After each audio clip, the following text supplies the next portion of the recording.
En ce moment, ma famille est divisée. 50% veulent partir, 50% veulent rester. Moi, je suis réaliste. Mais parfois, il faut rêver.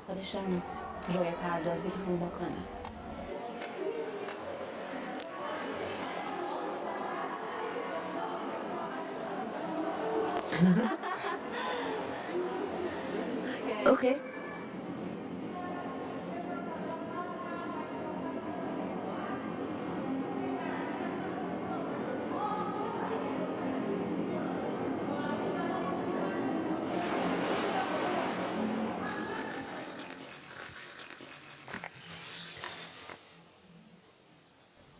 Ma famille est partie il y a 7 ans et je devais partir avec eux. Mais je n'ai jamais abandonné. Je suis resté. C'est pour toi. En Allemagne, ma famille m'a dit, tu es venu jusqu'en Allemagne. Demande l'asile ici et reste. Pourquoi tu repars en Afghanistan?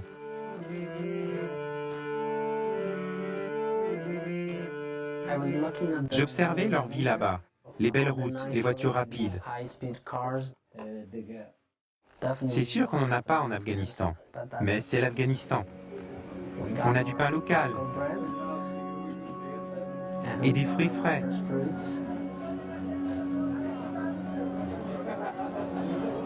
Et on va chez la famille pour être ensemble. Alors on a une vie où personne ne pose de questions, où personne ne me regarde en se disant « tu n'es pas à ta place ». Ça me brise le cœur qu'en 15 ans, nous n'ayons pas fait de ce pays un endroit où on veut vivre.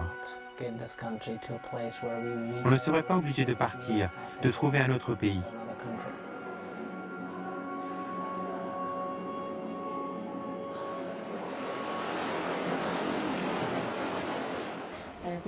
Je fais essentiellement des films.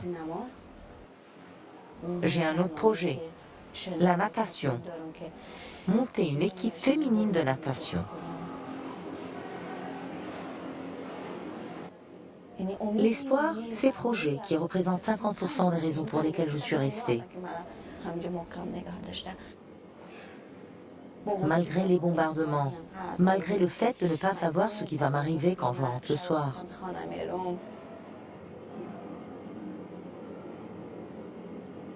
Disons qu'on arrive sur les côtes turques ou grecques. Super. Et après?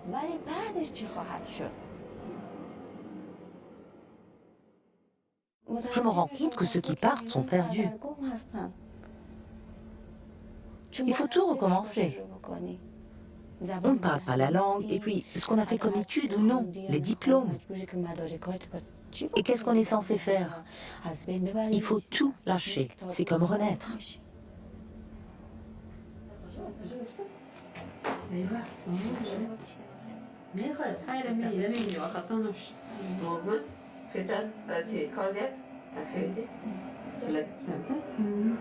Je suis médecin, mais je sais que là-bas, je ne suis rien. Côté finance, nous n'avons pas de problème d'argent. Nous avons une clinique, du travail, de bons revenus.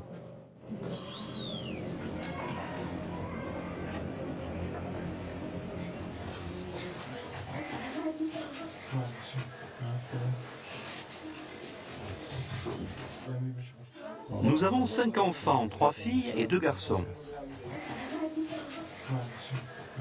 Ils devraient connaître la paix. Il faudrait la paix pour nos enfants.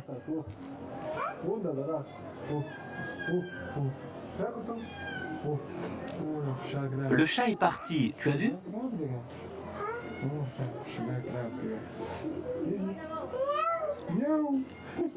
Deux de mes frères ont été tués dans des attentats suicides.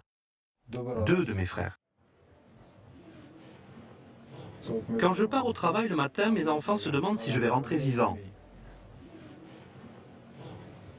Les gens que vous voyez en Afghanistan, ce sont les plus résilients. Ils ont tout vécu. C'est pire de jour en jour. C'est pire, pas mieux. Il y a beaucoup de problèmes. Parler de partir me fend le cœur, croyez-moi. J'en ai les larmes aux yeux. Comment pourrais-je quitter mon pays? Si je ne traite pas mes patients, si elle ne traite pas les siens, qui va le faire? Si la sécurité était assurée, nous ne partirions jamais. J'ai très peur de la mer, mais j'ai surtout peur pour les enfants. Nous avons un visa pour la Turquie, on sera en règle jusque-là. Après, on est inquiet pour le voyage, mais juste une journée. Si on meurt un jour. Si on vit ici, on meurt tous les jours. Toute notre vie. Nous mourrons chaque jour. Nous préférons cette situation-là à l'actuelle.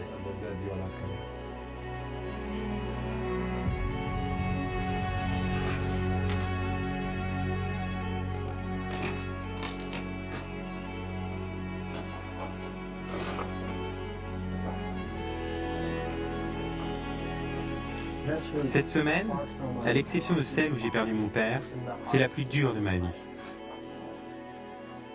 J'ai reçu un visa spécial pour les États-Unis. J'en suis reconnaissant. Ça va probablement me sauver la vie. Mais c'est difficile d'expliquer ce que je ressens en ce moment.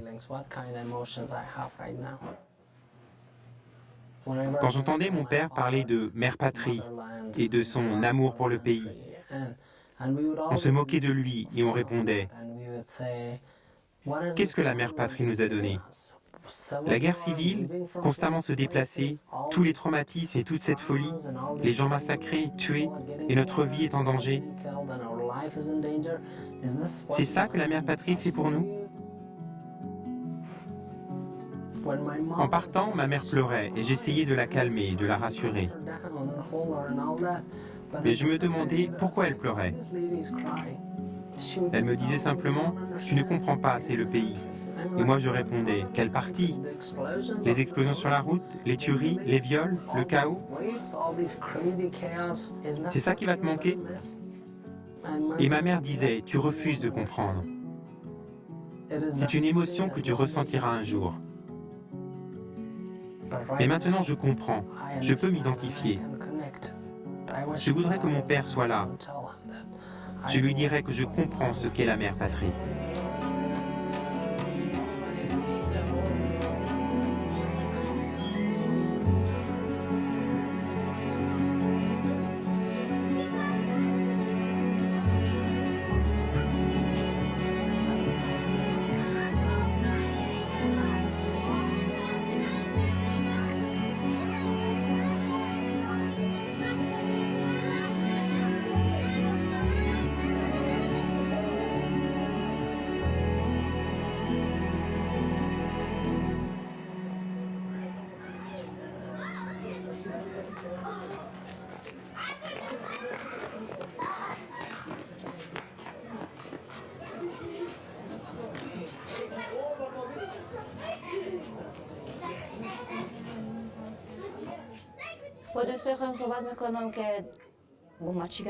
Quand je vais voir mes amis pour leur demander de l'aide au travail, ils me disent « Pourquoi tu es si heureuse ?»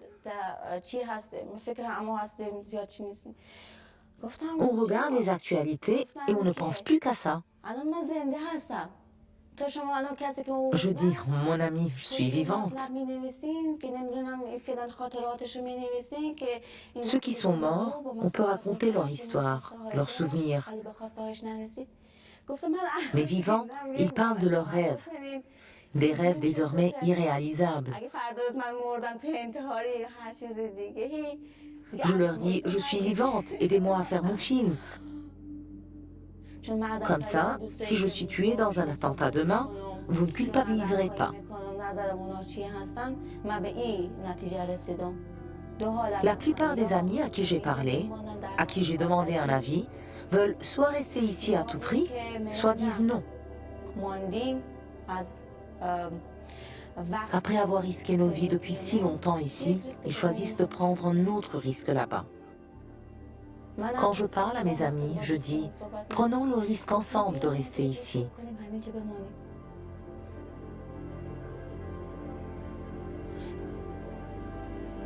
pour voir ce qui se passera.